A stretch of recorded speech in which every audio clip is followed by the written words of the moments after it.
Using artificial intelligence for better nursing decisions and better patient outcomes is our episode topic. My guest is my friend, Deena Brecher, Chief Nursing Officer at Mednition, as well as a fellow in and the 2024 chairperson-elect of the Academy of Emergency Nursing.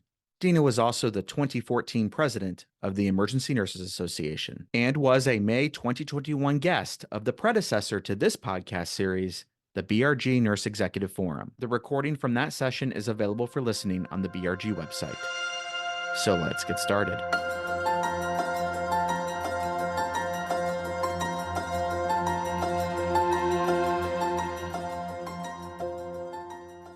Welcome to the BRG Nurse Executive Podcast. BRG is a global consulting firm that helps organizations in disputes and investigations, corporate finance, and performance improvement and advisory.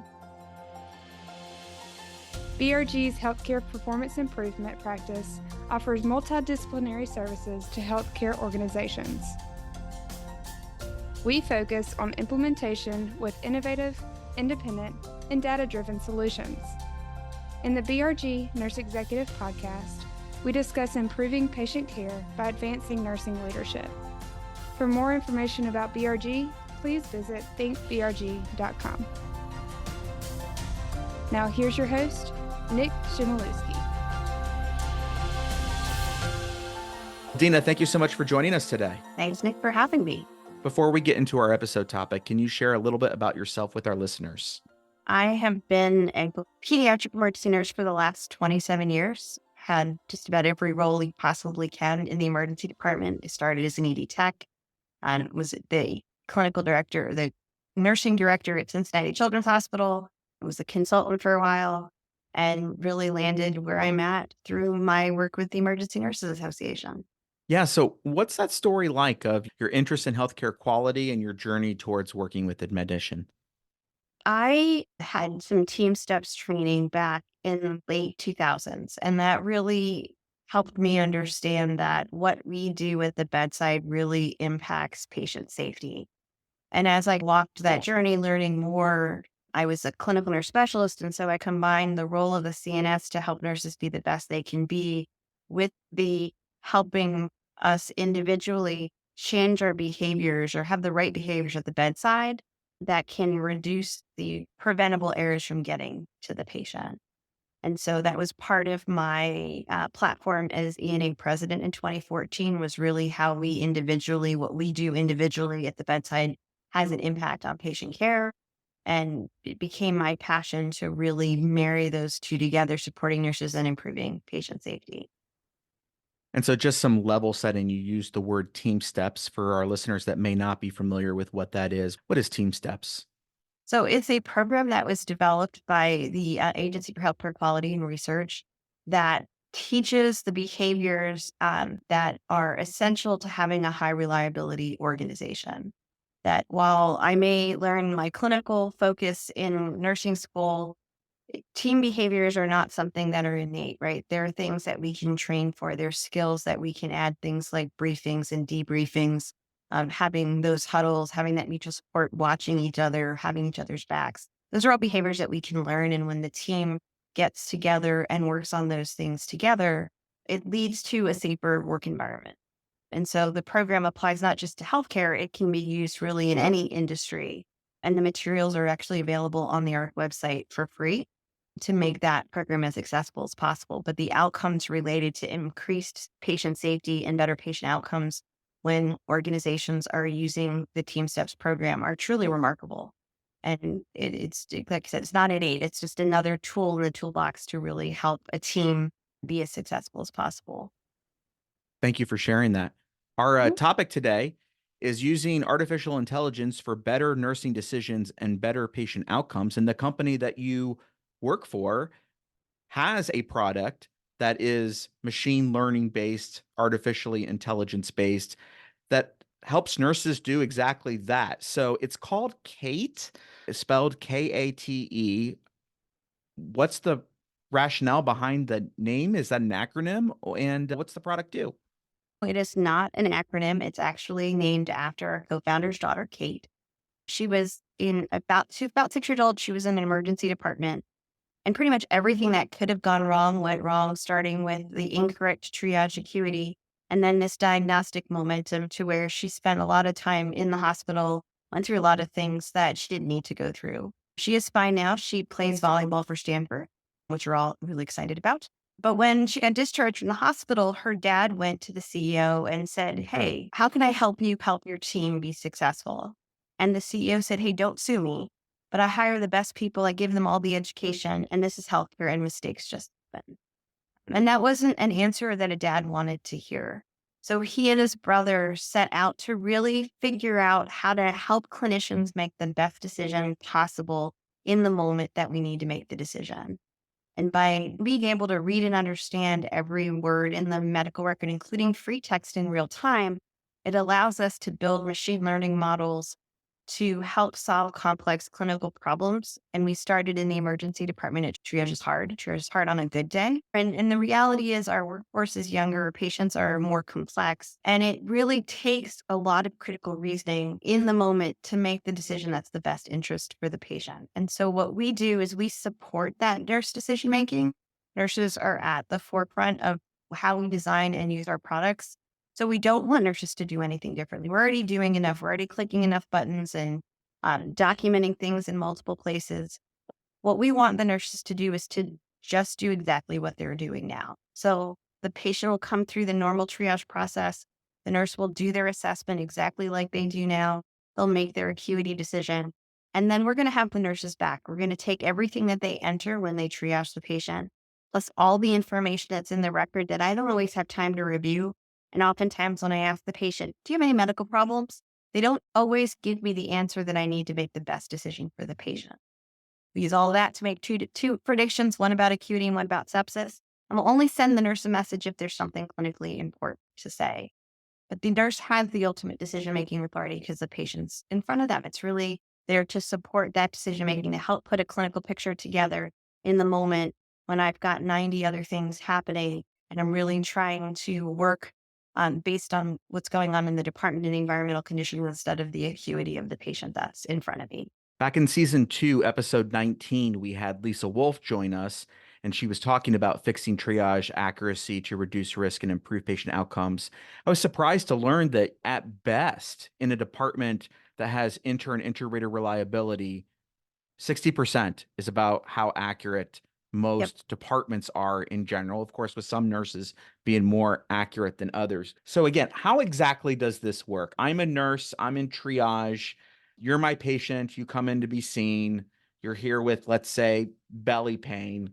What do I do? How do I use Kate? So you do your assessment exactly like you're doing today. You document your assessment in the EHR exactly like you do today, and you make your acuity assignment. Kate works in the background. So we'll take, as you document, we take all that information. So your assessment, your vital signs, any free text note that you might put in there.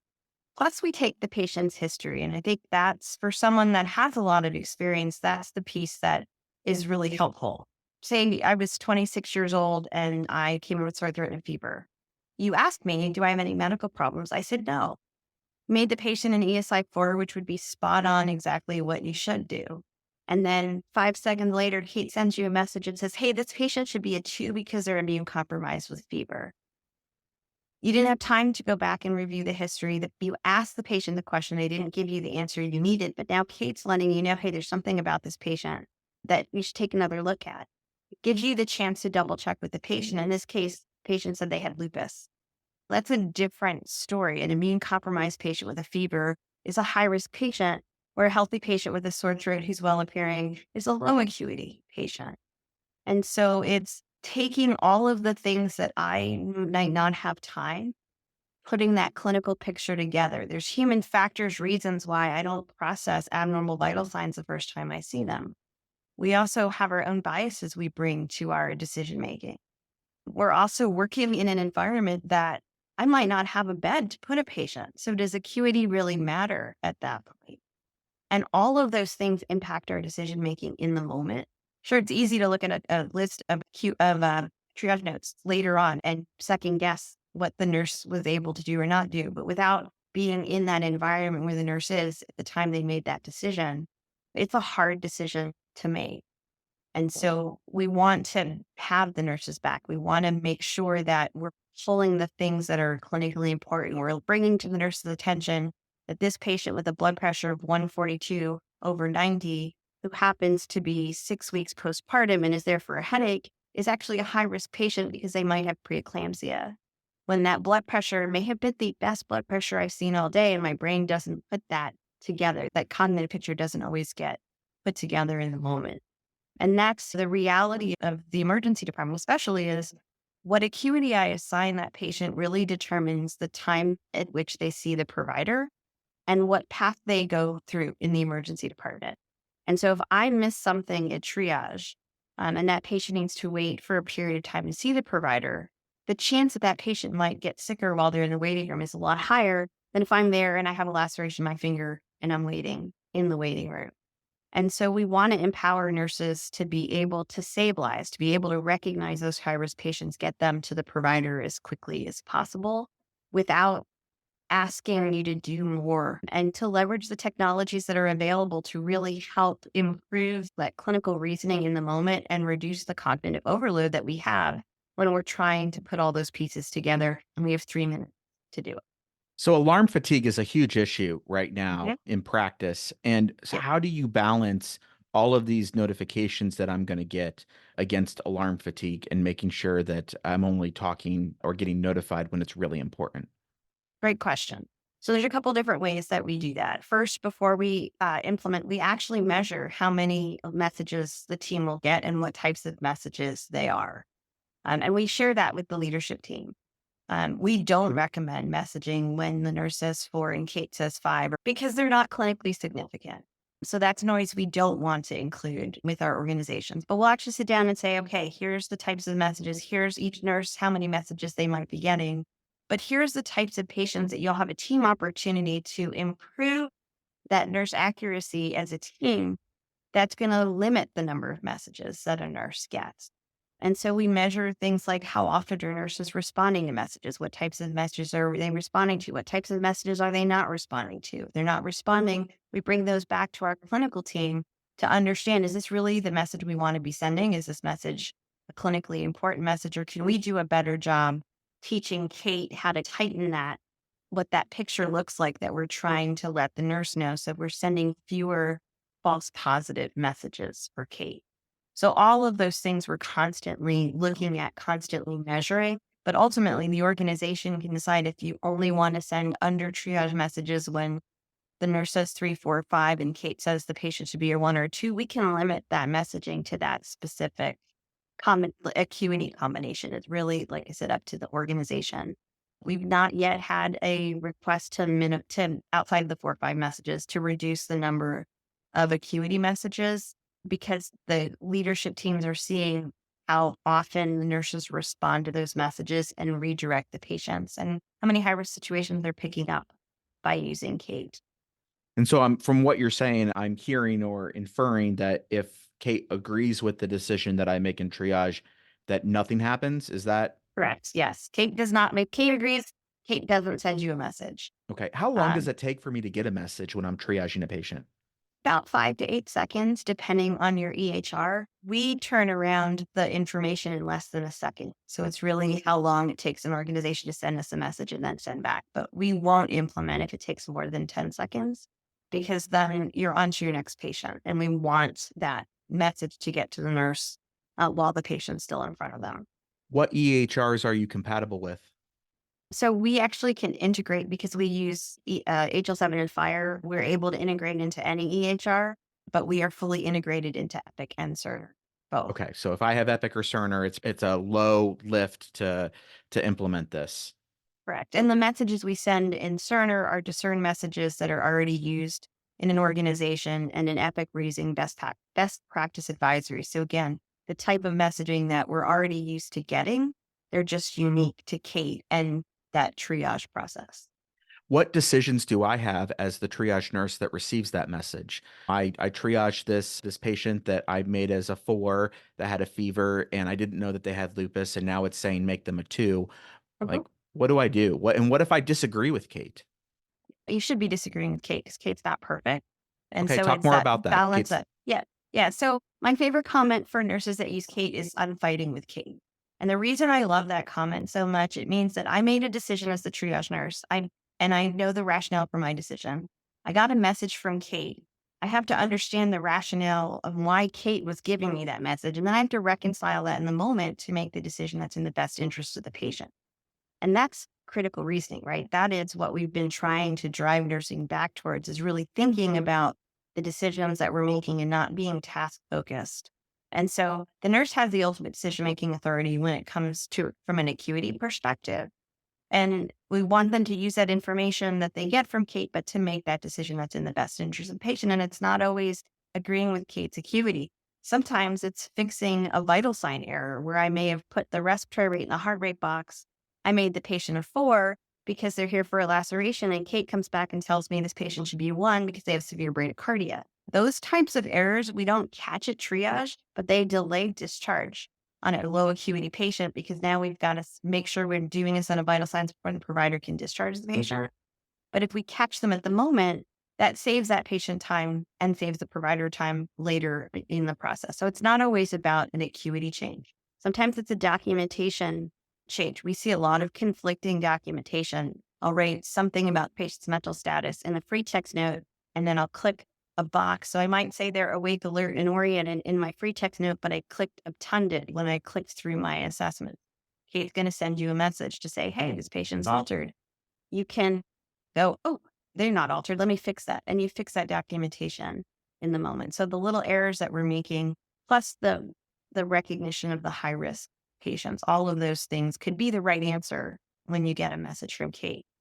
Sepsis is a little bit different in that our recommendation for sepsis is that you start your sepsis response process when Kate sends a message about sepsis. And ultimately, the provider decides whether or not the patient needs antibiotics. And I don't know how much you want to get into sepsis, but it's because we know that current status, if the patient has 2 SIRS and a source of infection, I make the decision whether or not I should send the patient to the sepsis process. We know that we don't have the outcomes that we need for sepsis. We know that we still have very high morbidity and mortality related to sepsis, and that's what we've been doing.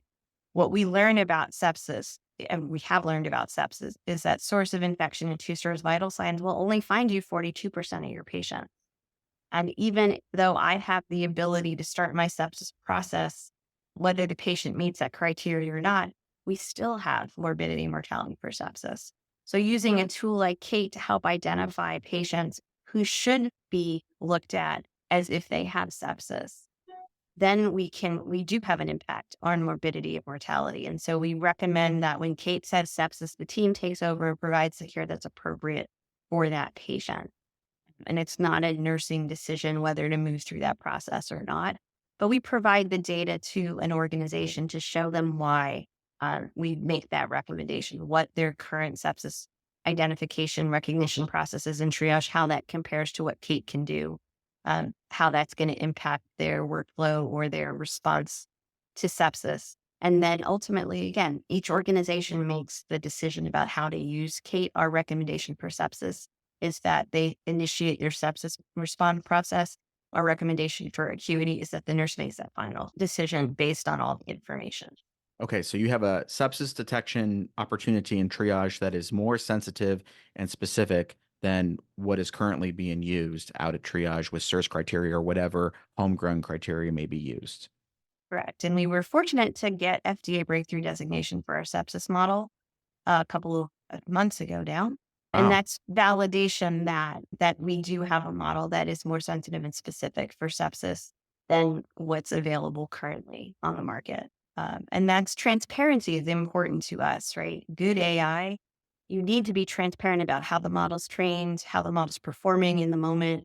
And if we expect nurses to use that technology, they need that same information. We need to trust that what we're using is better than what we're doing before. And the only way to do that is to be transparent about the performance of the models that you're using. Let's keep going down the sepsis track for a little bit and talk about this. What outcomes are you seeing for these sepsis patients that are identified quicker with Kate compared to those that are not being utilized in the Kate model? Great question. So first is alert timing. recognizing these patients at triage as opposed to when labs start to come back. So that really recognizing patients with sepsis as early as possible gives the team more time to provide that appropriate treatment. Adventist Health is our first system, and they're using CATE, both acuity and sepsis, as their standard of care in the emergency departments.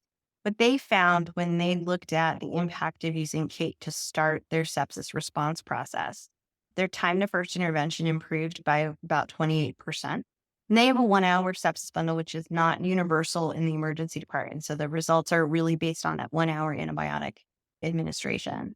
So that 28% improvement in time to first intervention, they found that their in excess length of stay on the inpatient side for patients with sepsis went down. For the MSDRG 871, it went down by a full day, and for 872 by a half a day. And the intervention was starting their sepsis process when Kate said the patient had sepsis. Their mortality did not go up during COVID. And that's the hard part, is that we measured all this while COVID was happening. And so they did not see an increase in mortality during that COVID process. And other things like the providers see the patients quicker, the ED length of stay decreases, the time to ICU also decreased for patients that we were able to recognize at triage. And so it really does put the patient on the right path. I had a provider who said to me, I was in the LA area a couple weeks ago, and said, I can't do sepsis without Kate, because Kate makes me think about sepsis in patients I wouldn't have ordinarily thought about sepsis who actually have sepsis. And I think that's the biggest kind of lesson I've learned in this process of using machine learning is I can look at the data all day long and tell you how well something does. But to trust that, to be the person taking care of the patient and to trust that data or to trust that model, I have to not only share the data, but we have to share those experiences. And whether it's acuity or sepsis, at some point, Kate's going to point something out to you that you didn't realize you made the mistake, or you didn't know, or you wouldn't have suspected sepsis. And from an acuity perspective, I realize that I can correct that error and nobody's there to yell at me. It's not about being in trouble. This is about helping me make the right decision for the patient in the moment. The same for sepsis. A patient in AFib that Kate says sepsis, and we say, yeah, they're in AFib. It's cardiac. I'm not worried about it. Then we do a chest x-ray and the patient has bilateral pneumonia. And then we do a lactate and the lactate's 4. It's like, how did Kate know at triage that this patient had sepsis when the presenting complaint was AFib? And those experiences really help to change our mindset that we've always done it this way, right? Source of infection and true source of vitals. It was up to me, the nurse, to decide whether you went down the sepsis pathway or not. And these are the outcomes we had. So now we're doing something differently and the outcomes are better. How do we make sure that the team understands that's what's happening and the things that they're doing and the decisions that they're making are really having a positive impact on patient outcomes and patient care? Because it's one thing to be told, do this, and it's another thing to say, hey, this is why we're doing this. Here's the data that shows this is the right thing to do. Look at the impact that it's having on our patients and our patient outcomes. So it streamlines the workflow in the emergency department for the emergency department team because they know what they're treating from the beginning. It gets the patient care quicker. It gets them, what I'm hearing from you, generally to the ICU quicker. And gosh, the cost of an ICU day to the organization when you're getting a bundled payment on that MSDRG, I hate to say it, but that's a money saver, really, too. Yeah. Then ultimately, when you're providing the right care, you're saving money. Yeah. And if we can we can catch patients when they still have sepsis and prevent them from going into severe sepsis or septic shock, that's going to make the outcomes better for that patient. They're going to have a shorter length of stay. They're going to get home to their families. They're going to have lower morbidity related to sepsis. If we wait until the patient goes from sepsis to severe sepsis or even septic shock, now they're hypotensive and we're giving 30 mLs per kilo of fluid. If we had caught them 3 hours earlier, they still had sepsis then. We could have potentially prevented that deterioration. And we measure everything in the ER. Every single thing we do, we put a time frame on. But faster isn't always better. But in the case of sepsis recognition, the earlier you identify the patient with sepsis, the earlier you start them on that treatment pathway, the better the outcomes. So it does matter. We in the ER can really have an impact on what happens to the patient on the inpatient side if we can identify those patients with sepsis and triage. All right, so we've talked a little bit about what the nurse's experience is in using Kate, a fair amount about the patient experience and the patient outcomes on the sepsis side. If I'm a patient in a hospital that has Kate in place, aside from when I come in and I was an ESI 3 and Kate says I should be a 2 and I get seen a little bit quicker, aside from that, let's just say that I'm even a patient that the nurse triaged me appropriately and Kate agreed. How does Kate make a difference in the departments that you're operating for all patients, not just the ones where there was a improper assignment? So we know if I have a low acuity pathway and a high acuity pathway, and I send a high acuity patient down a low acuity pathway, that basically stops that low acuity pathway from being able to be efficient until I get that patient transferred to the other side of the emergency department. Getting that decision wrong for that one patient actually impacts all of the patients that are coming behind that patient. And so better and more efficient processes because we're getting the right patient to the right place at the right time positively impacts everybody. From a bias perspective, when we talk about implicit bias, I come to the emergency department and I should expect to get equal care. I should expect to be, no matter who's a triage, whatever my presenting complaint is, whatever my vital signs are, my acuity should be the same no matter who is up there. And Kate really helps the teams to be able to provide that. We looked at patients that were coming into the emergency department that had high risk chest pain and with a cardiac history. So they were there, they had chest pain, and there's something in their medical history that put them at high risk for having a cardiac issue with their chest pain right now. We looked, and 75% of the time, the nurses assigned those patients correctly as ESI 1s or 2s, and 25% of the time, they didn't. What was really interesting when we looked at that 25% of the time, 80% of those patients were NSTEMIs. Okay, we're under triaging NSTEMIs. Are we under triaging NSTEMIs equally man and male, female? And the team was. But when we looked at their documentation, the nurses were documenting the patients had normal EKGs over and over and over again. And so it was that, oh, the EKG is normal, therefore the patient's not having an MI, forgetting that EKGs only rule in MIs, they don't allow MIs. So being able to help a team really understand where their opportunities are and then provide that 30 seconds in a shift huddle, I can address that under triage of NSTEMIs, talking about the role of an EKG for a patient that's having a potential cardiac event. Instead of doing an hour-long module on AMIs and the recognition of AMIs in the emergency department, and it may not cover that one piece of information that's critical to really being able to improve care for everyone.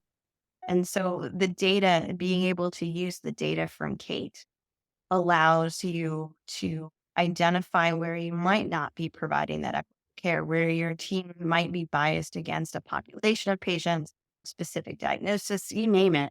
And then understanding why that gap may exist. Is this a team opportunity? Is this an individual nurse opportunity? And then work to provide that education that's going to help all of us be better. That makes a difference for every patient. So we've talked about patient outcomes. We've talked about the patient experience. We've talked about the front end nurse's experience in using Kate. If I'm a nurse executive or an ED director or even an ED nurse educator in that department, how can I use Kate best to lead the department aside from just knowing that, hey, we're going to have better outcomes and less problems that we're trying to fires that we need to put out? Yeah. So we have to remember when you're adjudicating your budget, the budgets are adjudicated based on volume, length of stay, and acuity distribution. So if my team is under triaging patients because they might feel it's the right thing to do for the patient, I'm not telling the story of what's actually happening in the department. And so oftentimes as bedside nurses, we say, we don't have enough, we don't have enough nurses, we don't have enough this, we don't have enough that. But if the acuity distribution's off and we're skewed towards low acuity instead of the high acuity, makes it really hard as a leader to advocate for the resources that the team actually needs if the data I'm using is not correct. So there's that overall what resources does the ED need? How do I measure that? And how can I advocate for my team? Now, if I'm a Um, CFO for a minute, mhm, I'm thinking, oh my gosh, you're going to be asking for more resources. But you've also said that you've dropped length to stay. So the length to correct. stay could potentially offset the change in acuity that we're going to see And the improved documentation can actually offset that as well. from a We're denial just a standpoint, or Now, we're just a wee bit competitive as ED nurses. And so the ED nurses learn if they document their objective assessment, they get fewer messages from Kate. And so what we see is we start with notes that say, patient here for shortness of breath, was out with his friends yesterday, left his inhaler in the Uber. To patient here for shortness of breath, able to speak complete sentences, no increased work or breathing. And the more we document the objective assessments, the more those reassessments are there so that we can actually charge for the care that's we have justification for the care that's being provided, which ultimately leads to improved reimbursement. wow. So that acuity shift really does help from a revenue perspective, but it's the improved documentation. And the notes are so drastically different from when we start to 6 months later because, hey, if I document that objective assessment, and it's also the legal piece, which we haven't talked about yet. So I say the patient should be a 3 Kate test, patient should be a 2. I stick with my guns. What happens if something bad happens to the patient? Well, I always say, take Kate out of that equation. I'm going to be held to what I documented. The assessment I documented, does my assessment validate the acuity I assigned? If I just write abdominal pain ESI 3, there's no assessment documented of that patient. If I document abdominal pain, abdomen soft, non-tentative palpation, no nausea, no vomiting, no diarrhea, afebrile, that's a picture of a patient that sounds like they were pretty stable and maybe they had a AAA and there was no way for me to know that at triage. And so that objective assessment improving, the documentation of the objective assessment improving, it helps from a revenue perspective, but it also helps from a legal perspective to protect us that we're documenting the right things about the care that we're providing in the assessments of the patient that we see. Wow. From a leadership perspective, when something goes wrong in the emergency department, oftentimes we do an RCA and we think we might know what the root cause is, but the data doesn't take us all the way down the path we need to. So the easiest intervention to do is to make a policy change that all patients that are on dialysis are now in ESI 2, regardless of what they come into the emergency department for. Then we have to spend months to years going through and manually auditing charts to make sure that we're in compliance with policy that we set. That's a lot of time as a leader, and it oftentimes doesn't actually solve the problem. What you can do with the data from Kate is that you can look and measure, is this thing that happened something that is unique and happened this one time? Is this a population of patients that we're all under triaging? Might this be 1 or 2 nurses that are not picking this up and everybody else on the team actually is picking it up? So what the right intervention is to improve that accuracy or to help mitigate this issue from happening again, you can really dig in and figure out what it is that I need to do instead of making a blanket policy change that obviously impacts other patients negatively, right? So now if I have a population that says I see 10, 15 patients with dialysis a day, they're all ESI 2s now. And what starts to happen is I might make them a 2 on paper, but then I'm not going to bring them back yet because I have this other ESI 3 that I think is actually sicker than the CSI 2, but I made him a 2 because I have to, because the policy says I have to. So then we're not evaluating those patients for what's going on in that moment, putting the right number on them, but then we're treating them as if they were 3s or 4s, which kind of defeats the purpose of making all of those patients in ESI 2 to begin. Yeah. It's always better to figure out what the root cause was and fix that. And so as a leader, I can use the data from Kate if there's something going on related to triage to really understand what's actually happening and then design that intervention and then measure that, right? Because that's the other great thing. If you have your data, you can measure, was there an improvement where we expected there to be an improvement? And it really is a sharpshooter approach to your problems of inaccuracy, not this broad spectrum shotgun approach and seeing what sticks. Yep. We had an organization that had an issue with tachycardia, a very tachycardic patient. And so what we did was we looked at all patients who came to the ED who had heart rates greater than 130 and how many they were under triage and how many of them got admitted and what were the diagnoses of those patients that got admitted. And 70, I think it was 78%, somewhere in there, of the nurses in the department under triage these patients. So it's a team opportunity. So instead of coming to a staff meeting and saying, tachycardic patients you need to be careful about, we come in a staff meeting and say, hey, we looked at the last 6 months and there were, say, 200 patients who came in who had heart rates greater than 130, and 80% of them got admitted, but they were under triaged, and 75 or 78% of the team under triage those patients. Suddenly, as the bed nurse, I'm going, oh, I must pay attention because you might actually be this. I may be in this the 78% of the team that's under triage a patient. Yeah.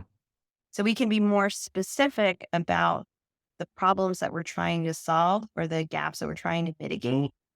And it means more to me. It's like getting that email that says everybody needs to make sure that I can't think of a better example, but their water away when, that you can't be in this area. And I don't think it's me. It's not me. It's everybody else. Right? It's our human nature to do that. But if I can say, Deena, the last 18 times that you've been out in triage, you've left your water bottle out there.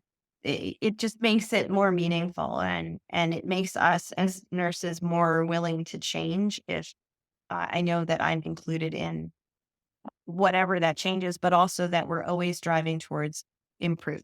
And how do we support and get better so that we can take better care of our patients? We're recording this episode at the beginning of March. How many departments or sites is Kate live in, and how many patients is Kate touching since the inception? Kate is currently live in 26 emergency departments. Kate's supported the triage of over 2 million patients, and over 1,800 nurses and providers have been using Kate. What complaints, if any, have come out of using Kate if I'm a nurse? Yeah, well, if I told you that everybody loves Kate from the very beginning, I'd be lying, right? Because that's not Right. how change works. There's always nurses who are early adopters and innovators, and there's always the laggards, the ones that I'm not doing this, right? And that's what we hear when we implement, when we're on site.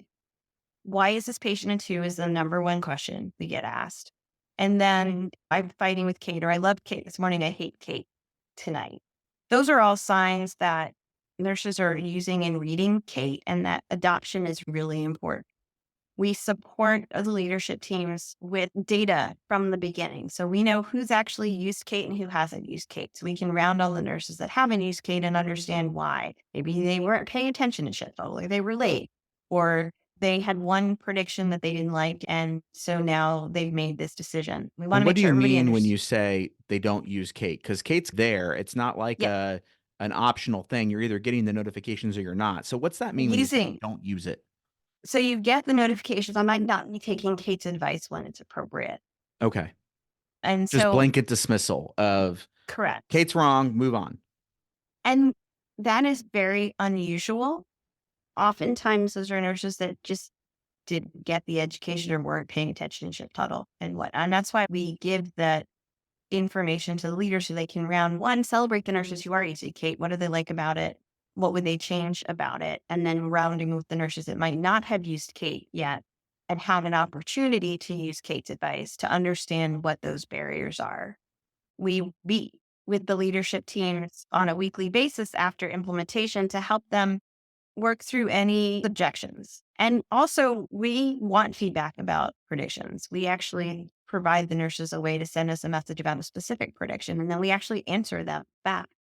And oftentimes, we're educating about documentation or why this patient's in ESI2.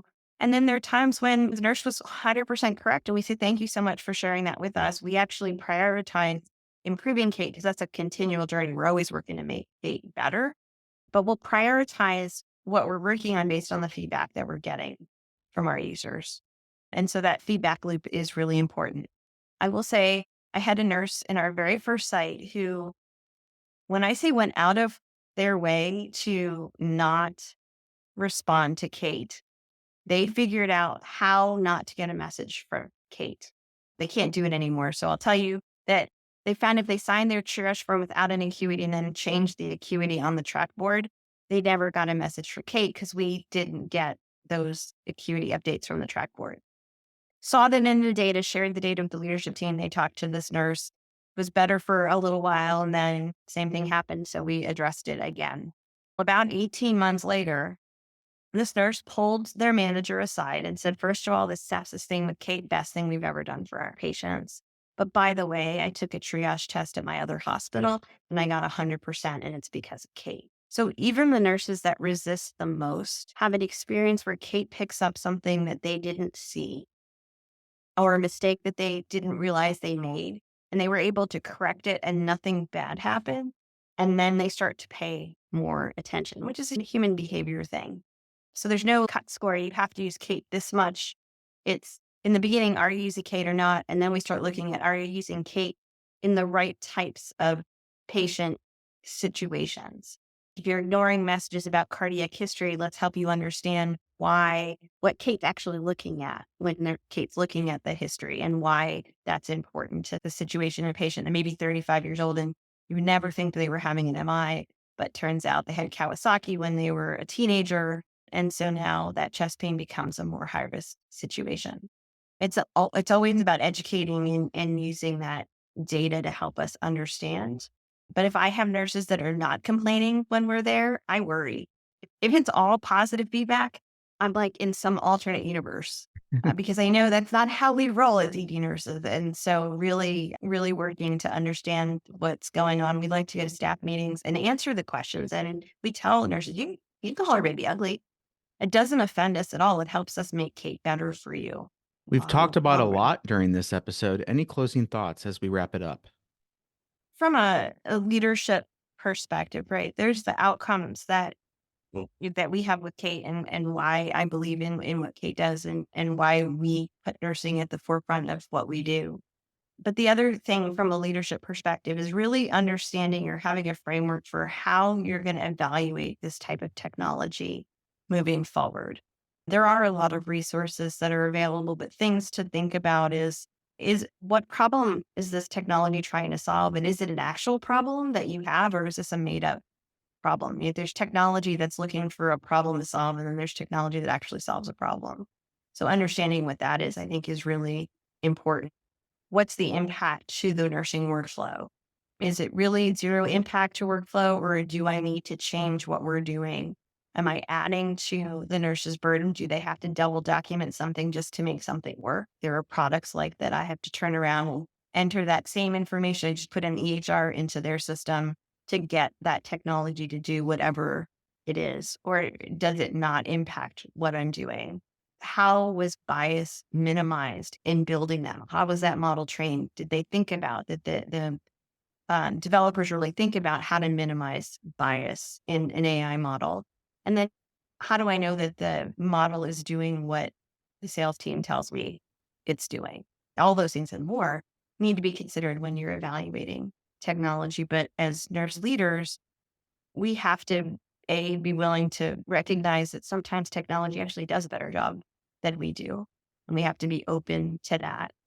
But we have to be advocating for the right type of technology that's going to help our team with the challenges that they're actually having, and not be forced upon for something that looked cool and it was some shiny object that somebody thought was a good idea, but it actually negatively impacts what we're trying to do. And the only way to do that is to be out there and reading about what's going on, figure out what that process for evaluation is in your organization, and make sure that nurses have a big seat at that table to evaluate these types of products. Using artificial intelligence for better nursing decisions and better patient outcomes was our episode topic. Deena Brecher, thank you so much for your time today. Thank you so much, Nick. Have a wonderful rest of your day. You as well. You've been listening to the BRG Nurse Executive Podcast, which focuses on improving patient care by advancing nursing leadership. The views and opinions expressed in this podcast are those of the host and podcast guest and do not necessarily reflect the opinions, position, or policy of the guest employer, Berkeley Research Group, or their other respective employees and affiliates.